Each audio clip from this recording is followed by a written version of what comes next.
My favorite guy is the guy that walks in rehearsal perpetually late, but instead of getting yelled at, he comes in with the you don't even know. You Oh don't yeah, even fucking know. He's just blowing it out. So yeah, you don't even dare look at me. You don't even know, man. yeah, I had totally. to drop my friend's lady at the blah blah blah. Oh, man. All right. And then he's super ready to work. He's super ready to Yeah, work. Just let's do this. aggressively tuning and stuff like let's yeah. let's stop messing around.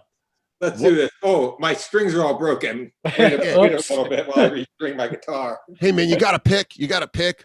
Then he's got to go to the liquor store. Like he hasn't even started. Like his start of practice is, once he gets in, he's just there. Then it's so he's late, but then it's a half hour. You know what I mean? Totally.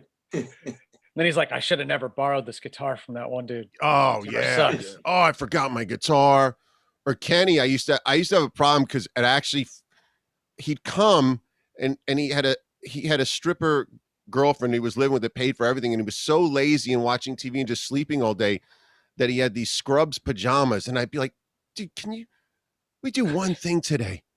Can you just change out of your pajamas? Because I felt like you know what I mean? It still didn't change anything because I don't know how we got anything. We should have just Zoomed because all we did was talk at rehearsal. You know what I mean? I seriously Yeah. I think we played 3 songs of rehearsal, man. What was your guys' proportion? Did you talk a lot or rehearse a lot? Well, the cool thing with the Fizzies is in about 12 minutes you could play the whole set. So Oh yeah. there was a lot of room for like shucking and jiving. Yeah, we definitely had made jokes and had fun. But You we were guys pretty have diligent about rehearsing too. It wasn't I've definitely been in worse right. situations in terms of the talk to actual Yeah. rehearse ratio. I think when you rehearse a lot and it's what you do, what we did as it's your you kind of go rehearse, then go promote or go out, and you get beers and it's just your social hour where you drink some beers and you just show up and talk. When you're going 7 days a week, you have the room. Maybe it was just our bonding and becoming who we are, synergies going together that made that happen. You didn't even have to rehearse; you just had to be in the room. Yeah, but also with the Fizzy Bangers, there got to be a point where Chuck was booking so many shows that it would have been ridiculous to rehearse because we were playing like Yeah, we three were just times a playing all week. the time. Playing shows was our rehearsal. Yeah. That's what do you? I think Brian. I think one show what is worth 10 rehearsals. What do you think? Oh yeah, for sure. There's a right total different proportion. Because the adrenaline is flowing and you're just trying to do your best and you're kind of on it as much as you can. And you You even know? just see what's boring and what's not boring too. Yeah, yeah, You can feel yeah. you can feel what's going on. Was it dude, you guys, the humor level, I was intimidated by your humor level when you guys would go out or come into the teaser. Jeff, was it A level, just the humor level with these guys? Totally. I mean, all the time, it wasn't like some show, when we were on stage. I mean, that was just like that was just how it was all the time, just like constant humor and finding things to laugh about. And, Yeah. Everyone in the band's really funny. Like Jeff will just say something just very quietly that'll just crack you up. You'll be like, oh my God, that's like the perfect answer. And Luke's super funny.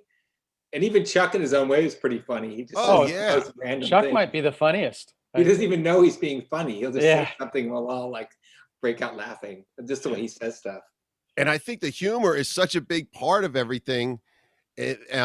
Humor is important, man. It's funny. My dad runs a big corporation, and he told the owner, humor is the biggest peacemaker. Write something funny in an email. It's one of his big business moves. Just humor adds so much to life, and it can diffuse stuff. It can make stuff, really nice. You know what I mean? Oh yeah. That's definitely true because the Fizzy Bangers pretty much made like a career out of mocking the scene that endeared it so much. So it's obviously the humor was the blow softener there because there was definitely like a lot of making fun of the scene that we were a part of. Well, Yeah. when I saw that cassette, look, ma, no talent. I was just like, they win, man. That's Yeah. a level. Because we ran on humor, but we had a division because half the band, like that terrible Monty Python stuff, the whole band except me. So I didn't get their bad young ones English humor. Like I turn off porn if it has an English accent. You know what I mean? It was like it was like that. But your humor just in that A-level humor thing can really chew up and spit someone out that operates on a pedestrian level. Don't you think, Brian? I mean, I don't know. I think I was in bands before, like a little bit, and Right. everyone took it so seriously. I just go, I just want to be in a band with people I like, Yeah. or people I love, and that it's going to be fun. Let's have fun. Let's make it funny. And I think I'm a failed stand-up comedian too. So, But at the same point, I think stand-up comedians are our last philosophers. mm-hmm. And I think were you writing most of the lyrics? Yeah. The lyrics as I play them, dude, the way they're laid out, to me, they're genius. They're funny and they're fun, but they're genius. And there's these things that occur, and I'll hear a line, and it just blows my mind because I think sometimes it's harder to be brilliant and simplify than to be bloated. What do you think? Totally. Oh yeah. I mean, I'm simple anyway, but I think I get inspired by like Luke and the Jeff and the band. They would just say funny things. They had funny lingo from Santa Barbara, and I kind of picked up on that too.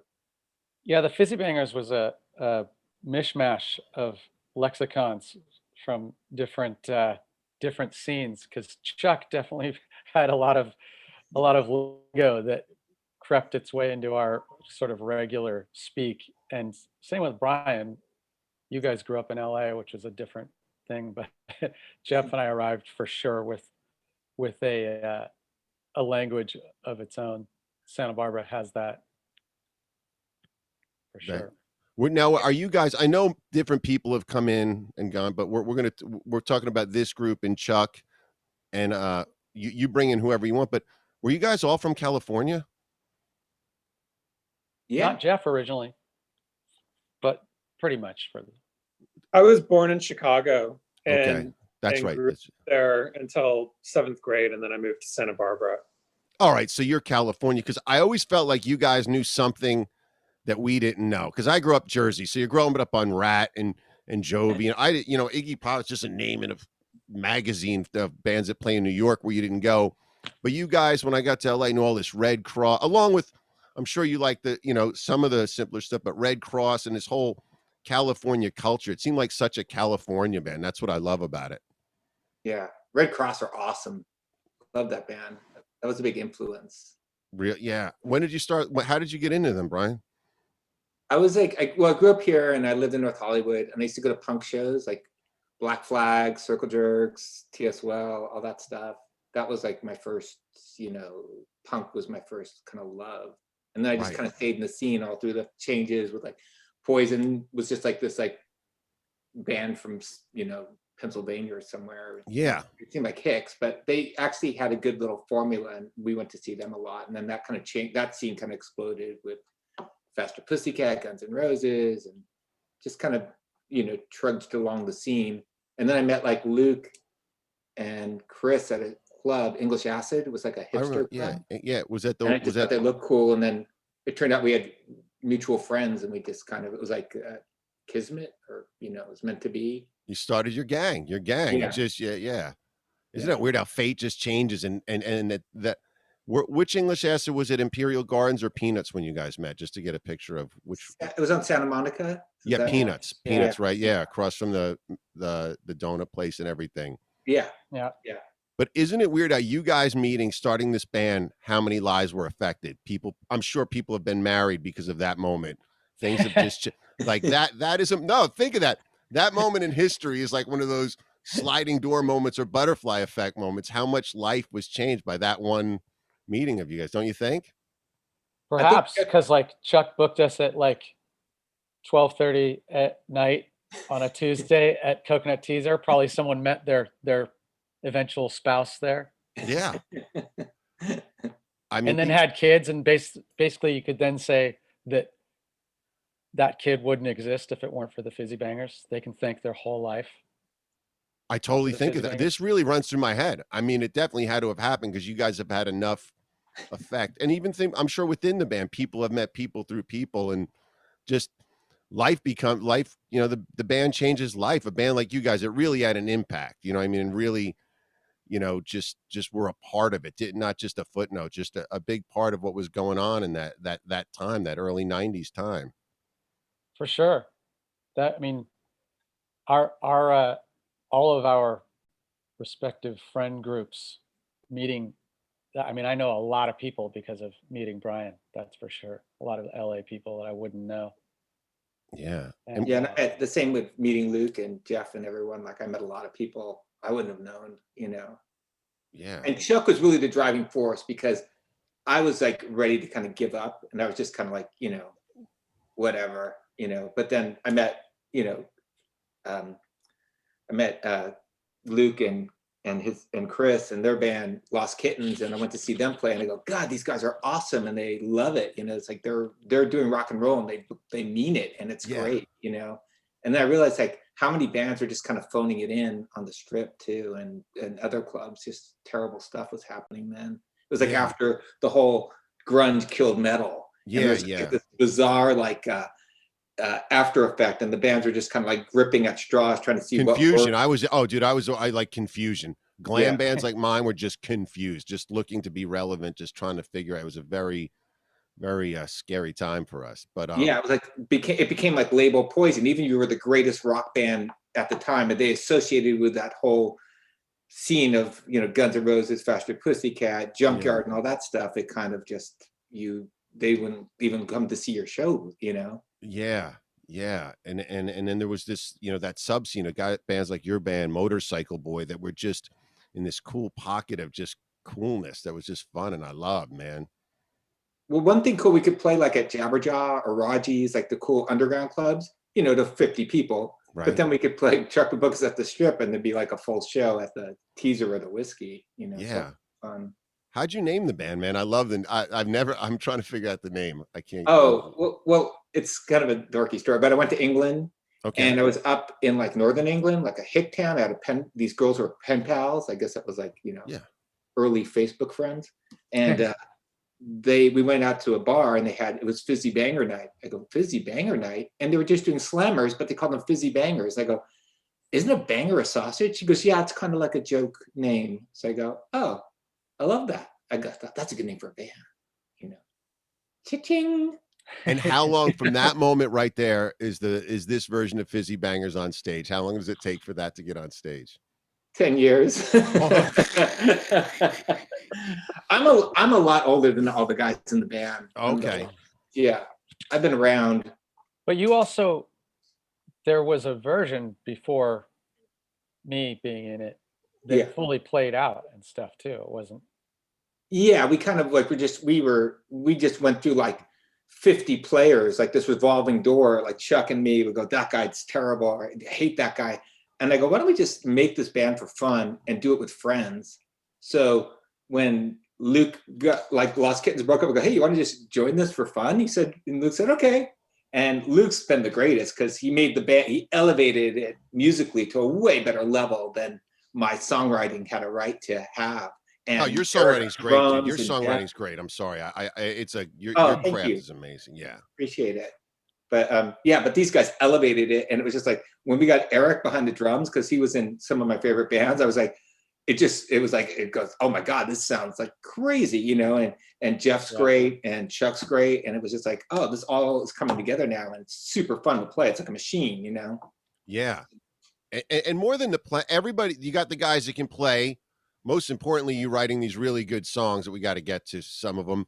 But I think it's the energy is when this group walks into a rehearsal room, what spark occurs of the personalities. Don't you think that's a big part of the band at that time and why you guys were special? The combustive energy coming off you guys when you walk in a club, when you walk in a room, there was something.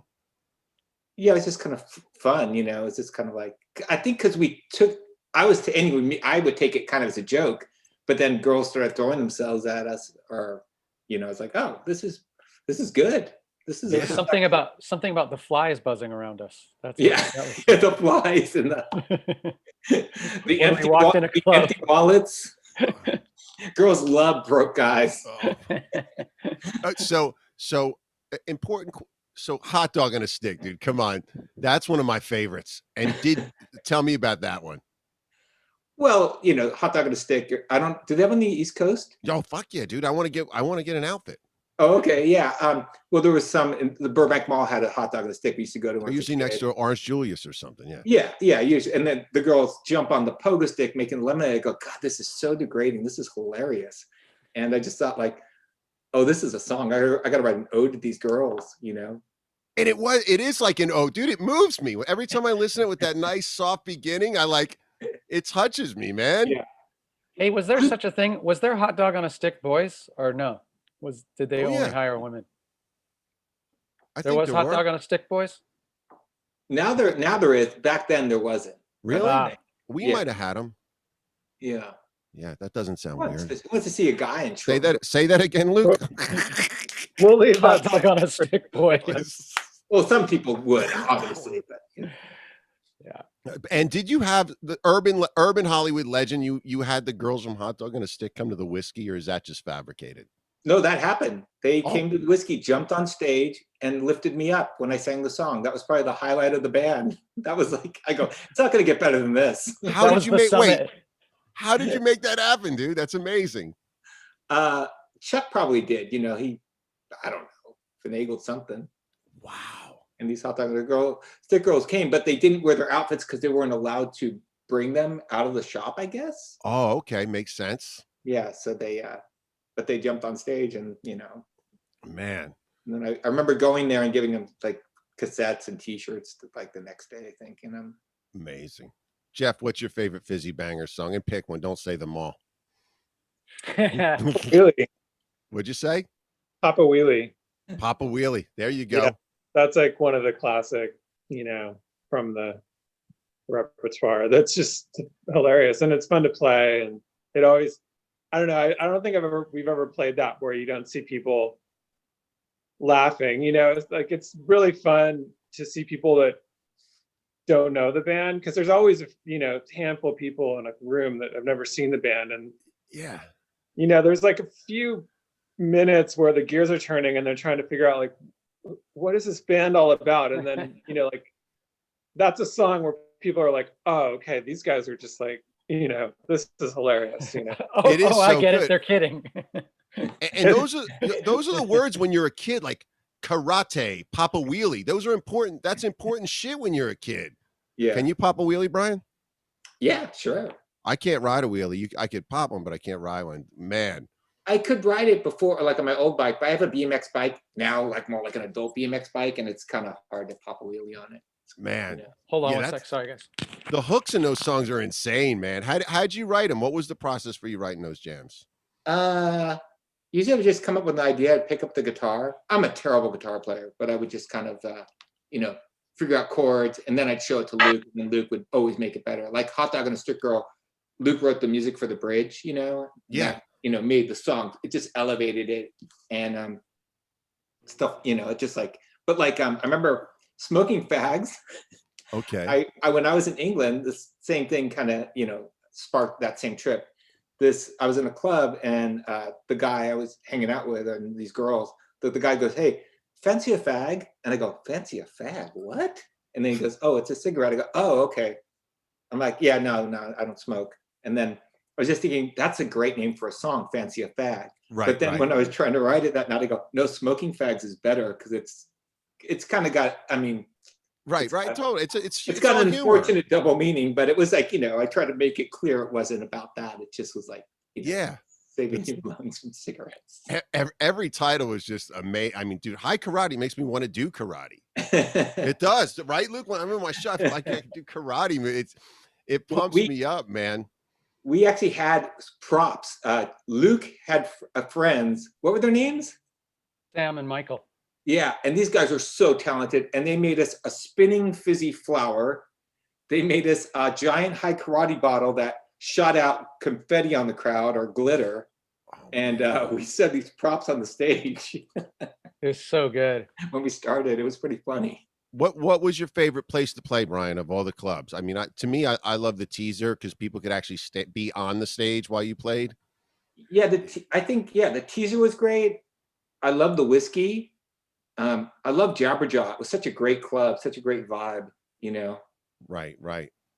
I'd only been there a few, but why was it? Because that was cooler than me. You know, I mean, that's you crossing the other side of the tracks, Well, expanding your like I world. saw like Green Day played there, Weezer played there, I saw Possum Dixon there, like all these 90s bands that kind of became buzz bands, Yeah, all yeah. played at Jabberjaw. And It was a really random stage layout at Jabberjaw. Oh, They kind of yeah, had to it force was. it into this little area that wasn't meant to have a stage. Weren't there lots of neon posters from what I remember? Lots of those Frank Kozak posters around, I feel like. Yeah, they definitely had a lot of rock posters up. I remember that. Yeah, they had like games to play, like old like, you know, mystery date games and stuff like that on the walls. And they just didn't have alcohol. It was just coffee. So it was all ages. And I've always kind of liked all ages clubs. Yeah, there's an energy, right? It's great. Yeah. Because when I was a kid and I went to see the Germs, they wouldn't let me in because I wasn't 21. And I remember like sitting by the exit to kind of listen to them. And I go, this sucks not being able to go to a club because you're not 21. It sucks. But that's how Luke and I met, sitting by the exit at a club because we couldn't get in. Oh, that's awesome. That's Yeah. amazing. Who was playing? Yeah, was that you're talking about at Oscars, right? Yeah, it's a club in Santa Barbara. I think it might have been Jane's Addiction. Oh, okay. I was telling Luke when Blackboard Jungle Tour with Faster Pussycat, I had done that so many times that you'd see kids that were like waiting to go to a Faster just listen at the door. So I had a big SVT bass case, and I'd put them in if they wanted to enroll them in the club, and they just That's amazing. I'll still see someone. You know what you did to me? Like I couldn't. I just broke my heart, and that was the only way. And put them in the big SVT case, roll them in, and they were in. Give them a wristband, and you're good, man. Rock fan trafficking. Rock fan trafficking. So let's talk about the new record. Once again, genius title. Who came up with the title? Oh, I did. Had to be Brian. Dude, come on. I mean, just genius. Say the title. Oh, it's Cover Your Ears. It's gonna be a record of covers. Well, want to tell some of the songs you want to be covering, or you're gonna just surprise us? It's up to you. Well, we're kind of we kind of have a list we're gonna record, but it's gonna have like Devo, and it's gonna have who else is on? Pat Loverboy. Benatar. Who? Just Pat Benatar. We're gonna do Oh, Hit I Me With love Your that. Best Shot. Oh, I love that. We're gonna do a lot of like, just kind of like fun covers, In the spirit of what you do. And then Cleopatra's releasing 2 Fizzy Bangers records, right? Yeah, they're gonna put out Look Ma No Talent. They're gonna put it on Spotify, mix CDs, and then they're gonna do Shooting Blanks, which is our other songs and like our like later recordings of what was going to be a second record that never kind of quite made it. It was like an EP. Just life got too busy during the aughts, Yeah. But then once my kids got old enough, it was like, oh, I can do the band again, and everyone was kind of freed up. So we've been, doing it once in a while for fun. It's great. I love playing shows again at the Viper Room. It's awesome. It's fun. I do love playing with you guys. And it's so weird. Isn't it weird how a band can make friendships and break friendships in the same time? It does both things to it. Totally. Yeah, I guess so. Yeah. I've always been kind of like if there was a good band, like I was like a cheerleader for the band. Like, I always wanted other bands to do well too, Have there been broken friendships from the Fizzies? Maybe like one disgruntled member that I don't know. Maybe like 50 disgruntled ex-members from before you guys were in the band. The first year when Chuck was just hiring and firing people left and right. I think we had like, 25 drummers. It was like, what the hell is going on? Yeah, I think Chuck got rid of one drummer who was kind of bummed after the fact. Yeah, I can remember some tears being shed, actually. Oh no. Well, you know what's crazy is I think of bands like, well, my parents have this lake house, and I'll bring friends up, and you'll just see usually someone cooks, someone cleans, someone buys some groceries. There's a balance, but then once in a while, someone comes up and you go, they ain't doing shit. They're just coming, taking the ride. And I think bands are that way. You're like, wait, that guy ain't carrying anything in. He isn't an exceptional player. He's late. He's out. We don't, Yeah. Do you agree? You know what I mean?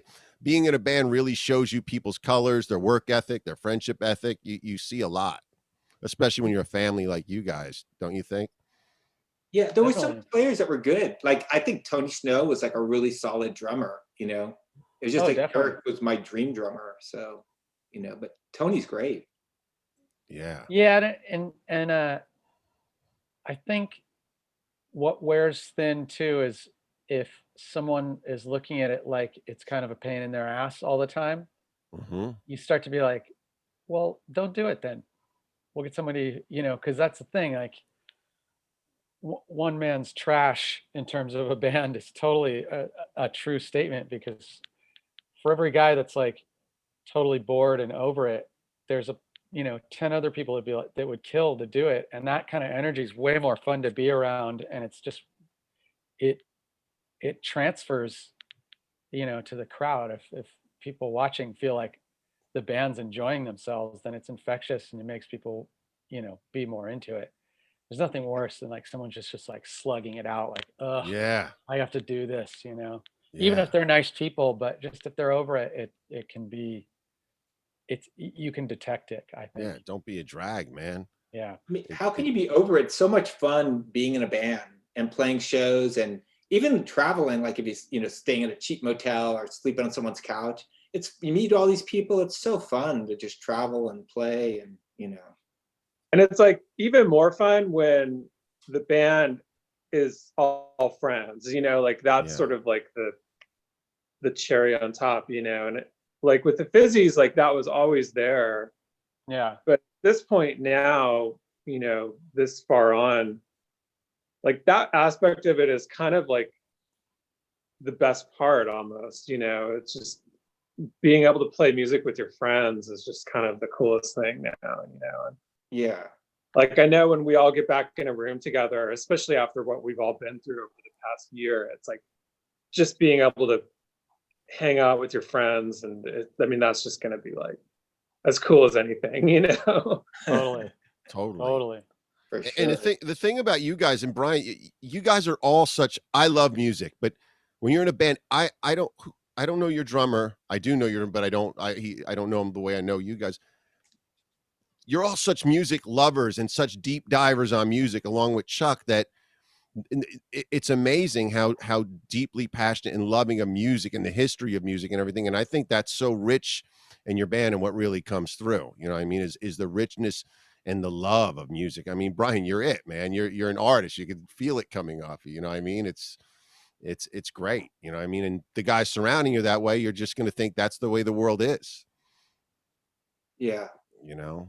I really feel if I didn't hook up with like Luke and Jeff and Eric and Chuck, it would have never happened. But with those guys, because we're kind of friends first, and in the band's like second, and Yeah. that kind of makes it really, more special. Like anytime Luke or Jeff do a project, I'm like their number one fan, or even when Eric does a project, I was like, I'd always like be his, number one fan, go to the shows or whatever. Yeah. And I think the great bands like Pussycat, like Guns N' Roses, like the Germs. I don't know enough about them, but I know enough about them that it's a snapshot of your guys' life together. What the addition of the equation of you guys is. That's what that sound is, and that's what you really have to achieve. It's like a comedian that Bill Burr said he practices so much because he wants to be the guy he is on the lunchroom in seventh grade on stage, and to do that, he has to keep doing that. And you guys, it's pure and real, and I think the equation adds up to who you guys are, and it comes out pure. Yeah, it's interesting. Like, I've certainly been in bands with people that sort of threw in the towel strangely on listening to music. Yeah. Like they just don't, which is a weird thing. It seems like that would be impossible, but not everybody gets into a band for like the love of music. There's a lot of different reasons why people do. Some people it's just like a social thing and they have enough skill to do it, so they do it. And some people it's like they want fame Hmm. and whatever. And if it doesn't come with that, then it doesn't do anything for them. But that's certainly true of the Fizzy Bangers. I mean, and of almost all the members, even the ones that aren't necessarily in it anymore, they've all been like total lovers of music and like still passionate about new and old music. Yeah. And that is meaningful, I think, because otherwise, I don't know, like it's kind of weird. Even more so than like playing your instrument. You know, a lot of guys kind of throw in the towel on practicing their instrument. But Yeah. if you throw in the towel on like caring about music as a thing, it's going to be hard to stay inspired and do anything cool. That's for sure. Well, Yeah. I think music, the thing is it's a time machine. So obviously it can take you back to a time. And if you've lived what you feel is the best years of your life, that's why it marks that time in your life. But if you're still making memories, as we are here, as you are here with your band, you're ready to make some more memories. You know what I mean? Even if Yeah. it's once a year, 15 times, you guys aren't done making cool rock music memories. That's why we're all together here. That's why Chuck selflessly organizes this. Doesn't even need to be in it. Just he's a team player. You know, I mean, captain, just go, go do it. And it's about making more memories. And if you have a new like with Double Cobra, we're tying memories to those songs. Those two songs that are out now are gonna if we stop twitching, doing everything, we would tie memories in this time to those Totally. songs.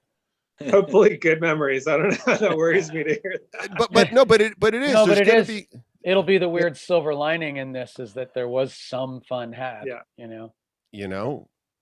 Well, think about it, Jeff. Your darkest times, what was there for you? Yeah. Yeah. You know.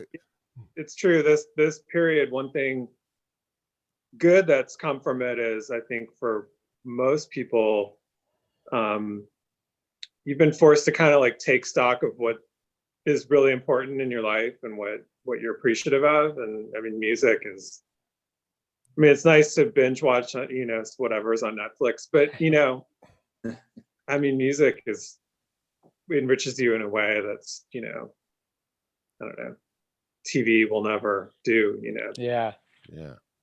And you sort yourself out. Like I say, in Brian's lyrics, Luke's lyrics, there might be some humor, but there's a lot of sorting out. You catch a line. You guys have a style to me that, excuse me, intertwines. There's a lot of seriousness in the humor.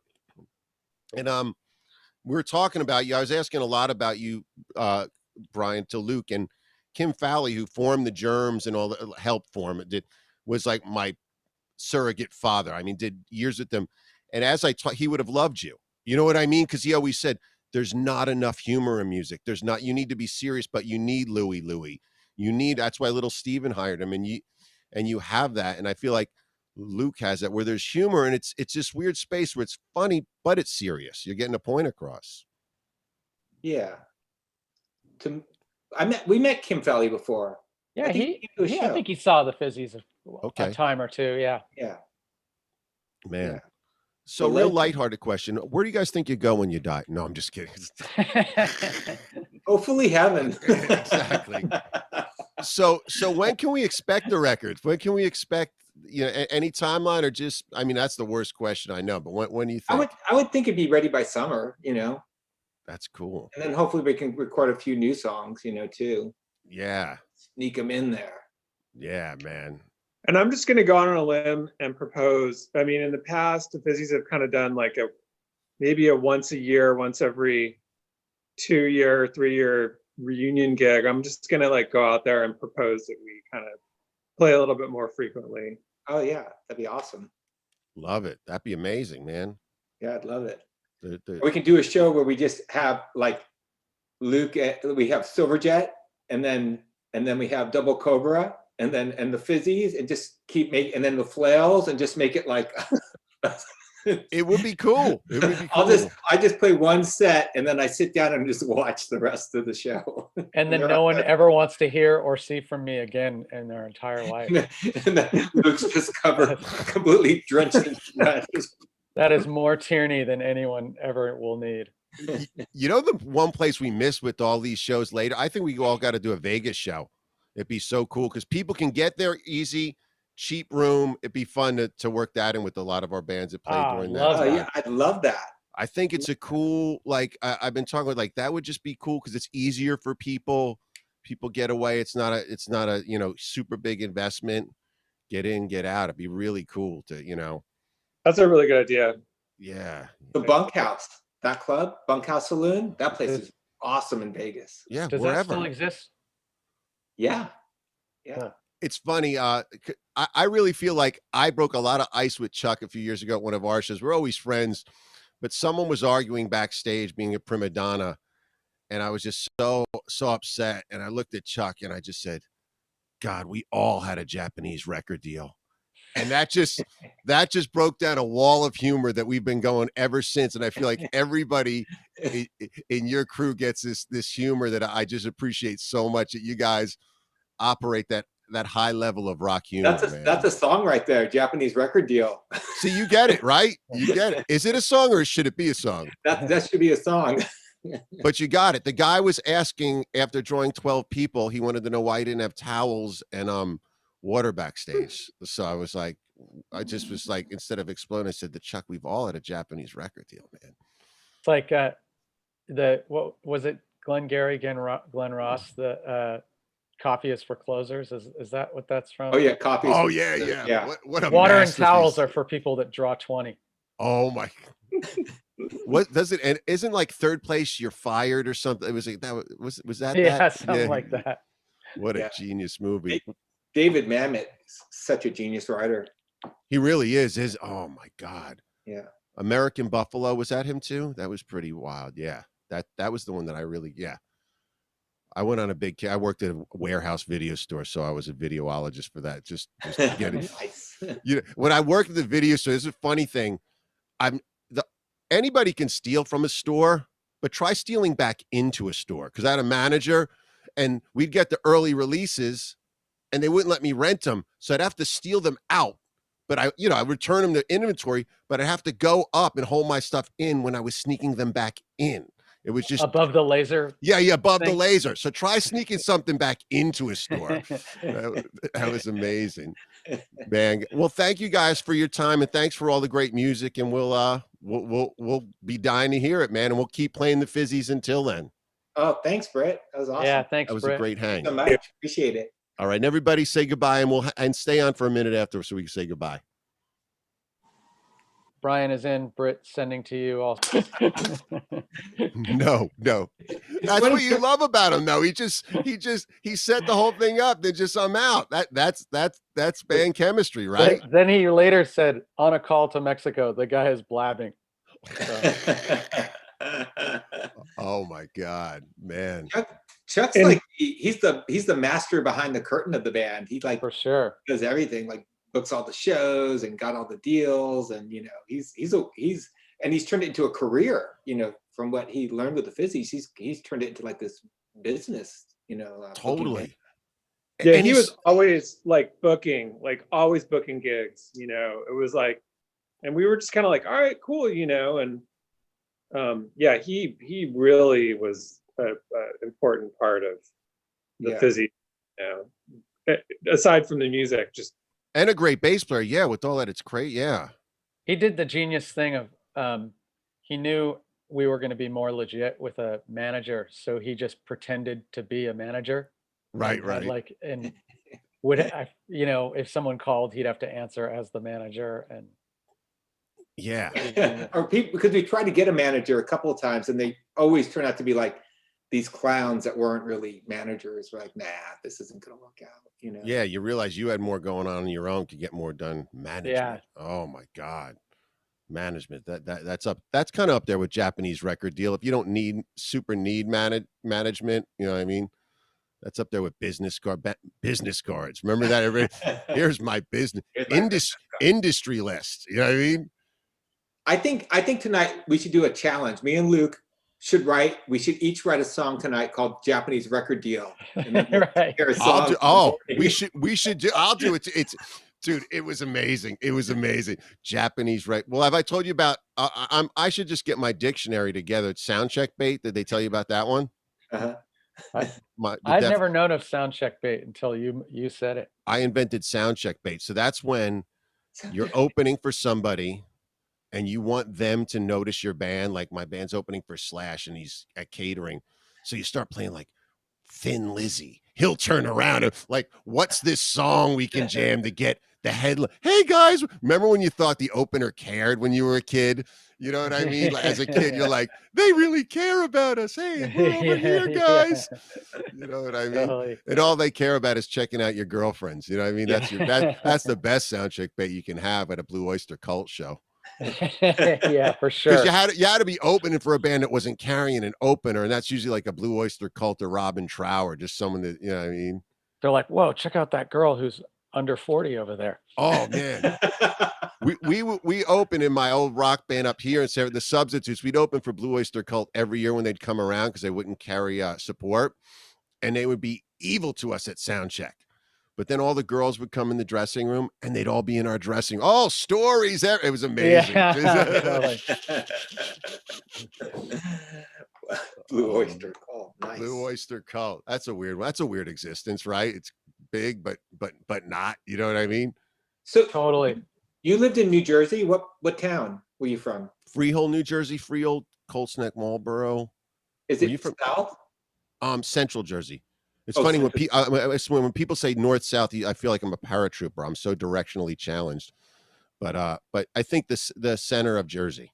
Oh, okay. So did you ever go to the city much to see shows? Or? I didn't, you know, when I was 18, I mean, I went and saw Guns N' Roses. The reason I moved out, I didn't understand punk rock because where I grew up, like you guys were able to like punk rock and not beat each other up. It was to me, it was like a thing where you had to be aggressive, and it was very aggressive, and you had to. And I learned how to fight because I liked Rat, Bon Jovi, Poison, and then we lived next to some of the Old Bridge Metal Militia. This is a long answer to a short question, and they'd fucking like call us posers, sucks. You'd have to fight to like Rat. You know what I mean? And I went to see one of the reasons I moved out is I went to see Guns N' Roses. I put Joe Howard in my bed because my parents wouldn't let me go to the city because shows start at like 2:30. Remember, I moved out the day after high school graduation. Wow. And I put this guy in my bed that poses my body. My dog found him, so I was busted when I came home because Guns went on at like 2. But I went to see him, and Ezio opened up, who were great, but my life was changed. Axl's jumping over my head. Slash is hanging out in the crowd, getting on the stage from the front. You know what? I just saw nothing like this ever. The fucking little red-haired guy's got nipple rings flying over him. What the fuck's going on? And this Staten Island goes, hey, they suck. These guys are loose. And I'm like, oh shit, I gotta get out of here. You know what I mean? Ezio blew them away. My life's changing. I'm like, I gotta get out of here. So I would go for those big shows maybe towards the end of senior year, but it was such. I saw Kiss in second grade with my dad, but New York was something you went with my parents and looked in the back from the back of the car at. You know what I mean? Mhm. It wasn't. Yeah, I wasn't cool until I went more when I moved to LA. Did Who you? did, Do I? Guns, Did you? who did Guns N' Roses play with when you? Easy Okay, where'd they play? I mean, Lemore's in Brooklyn. oh, okay. Yeah, I don't know that venue. It must be long gone. Oh yeah. Lemore's in Brooklyn, and It was we like just the did. equivalent of like the country club on the East Coast or something. It had a lot of shows at it. Yeah, a lot of stuff everybody played there. And we, like you said, all ages club. It's just that our all ages scene was Trickster and bands like that. And we just go to clubs where we're safe and just similar existences, but just different type bands and stuff. You know, I just because you needed a fucking ride. You know what I mean? That's the thing. Yeah. Until someone got a license. And Kenny, or the singer of Blackboard Jungle, is the guy that if you go down to the corner, he wants $10 for gas money. Yeah, he's that guy that he pulls the car out of the driveway, says it cost him $2. He's like the gas Right. money guy. So you're like, fuck, man. You're like, you're a professional driver, man, with the kind of money you're making. Yeah. You got fucking like shit, man. I got a fucking, but yeah, I wasn't cool. I didn't get into the city. LA is really where I think I came to be and understand things, you know. And I was lucky that when I moved there, I moved with Jamie, just moved after high school graduation night. I stopped here for a month in San Francisco, then went there. It was just understanding Hanoi Rocks, understanding what all this stuff was. You know what I mean? I didn't get it then. I think I felt safe in my glam rock haven back east. Oh yeah. You know, Yeah. and it took a lot of lessons learning how to play and stuff. And it was just like you say, those outlying factors of what you're by. Yeah. Hanoi Rocks was kind of the template for what was to come in the LA music scene in the late 80s, you know? Yeah. And such a bummer. I had a ticket to see him at the Palace, and this German band Belphegor, who totally rocked, were going to open, and Razzle got killed. And I've always been kind of mad at Vince from Motley Crue since that. Muscat said the same thing. He had to pick a ticket with his girl for that. Yeah. And you know what I think in New Jersey, Kenny, the singer of Blackboard Jungle, slightly older than me, probably the same difference with all of us. He had like the Buzzcocks album, the Ramones, the Hanoi Rocks album, Two Steps from. I just didn't get it because it didn't sound like a Crew and stuff that I grew up. You know what I mean? Yeah. But yeah. So that's it. Just but you realize that was complete culture when you got to L.A. Like this is wow. Yeah. And actually, one of my first LA experiences was my band Filthy Rich played the Madame Wong's, and Luke and Chris were there with our manager Bridget Wright, who was their manager. Yeah, Bridget. Yeah, And I was friends with her from Stacy. and Andy took me to he liked me, and he's like, I want you to be my bass player. He took me out that night to some weird place in Venice, in this Lincoln. It was a record store. I never knew how I'd get home. And he said, you need to find me a band. So I just took Filthy Rich without Kenny. And he loved it because Dave, the guitar player, is really good. And we're sitting in Hollywood and Western. And he says, oh, we're going to be the band. You're the band. Drooling and shit. And I'm still in New Jersey. I'm like, what the fuck? And these guys are mesmerized because I didn't have the hailing. I just knew they killed the guy from Hanoi Rocks. And they had the fucking Up Around the Bend video with the zip line. Was pretty cool. But he You goes, guys were rehearsing at Hollywood and Western? yeah. I remember hearing you guys rehearse Yeah, we were and being like, next door. oh my God, Andy McCoy is in there. And we were like, had our ears up to the walls. It might have been Tommy by that point because I left after a few rehearsals because after we bonded, your shoes aren't pointy enough. Like, what the fuck? My shoes aren't pointy enough. And I'm like, and then he goes, and he brings this big pile of opium out. We need to snort this and make out with each other. If we're to be a band, it's how we will. And I'm like, no, no. If we're a band, we're just a fucking band. And he had just said that the song Teenage Breakdown, it's on the Shooting Gallery album, is going to scare Metallica. And being 18 and naive, I'm like, no, it's not. Yeah. It's not. And everybody's like, Brit. I'm like, no, I'm not doing that thing, girls. I don't want to make out. I'm not even homophobic. And I remember saying, we're not even like fucking each other in the ass. This is just stupid. This is stupid. He goes, then you leave the group. I'm like, then I'll leave the group. See ya. Yeah. And then last story. So then they formed the band with Tommy. They're walking around with like scarves and shit and getting A&R money from Michael Goldstone. Everybody's just like playing rock royalty. Down and out, Brit. I'm dating this girl that's cheating on me. She owns this thing, Headline Management, that books the Roxy. I'd steal tickets out of her safe and sell them outside the Roxy and make money. I'm at the Choir Boys, and Andy walks on with fucking more scarves. It looked like he was in the fucking desert and going to build a tent. And he goes, yeah, in front, and they're all. I take them over the bars at the Roxy, at the fucking Roxy show, and I throw them over the bars and on the table and start choking them. Dude, I was Hollywood's most hated person. And he's walking around Hollywood then scared of me going, Rid will never make it because he's conceited. And by him saying that, he's, you know me, I'm not going to up my real estate through the roof. This guy's, Andy McCoy's running around talking about me. I won't make it. It's awesome, man.